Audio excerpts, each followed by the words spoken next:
Gandang hapon sa ating lahat mga kaprobinsya. So shout out po sa lahat mga followers and viewers ko, sa lahat ng mga kaprobinsya natin dyan at ka-farmers. So maraming salamat po sa walang sawang suporta sa atin. Tayo po ay patuloy na magtulungan at magpatuloy sa ating mga gawain dito sa ating area.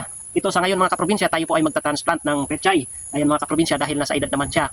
Ang challenge sa atin dito kapag tag-ulan, tulad yan mga kaprobinsya, nasobrahan sa ulan, ay nababansot. Katulad nito mga kaprobinsya, ayan, mayroon tayong nabuhay na mga papaya. So yung iba, tingnan nyo, ayan o, sa sobrang ulan, ayan, yan ang nangyari sa kanila, namamatay. Pagka nalulunod mga kaprobinsya. Pero itong pechay natin, so subukan natin mga kaprobinsya na may transplant.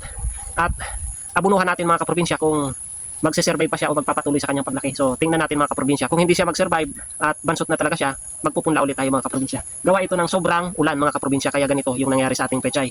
Ganoon pa man mga kaprobinsya, patuloy tayong magpupunla ng kahit anong gulay mga kaprobinsya na hanggang sa makapag-survive tayo. Dahil yung hanggang sa makapagtanim tayo mga kaprobinsya, hindi hadlang yung panahon sa ating mga farmers para dahilan upang tayo ay huminto.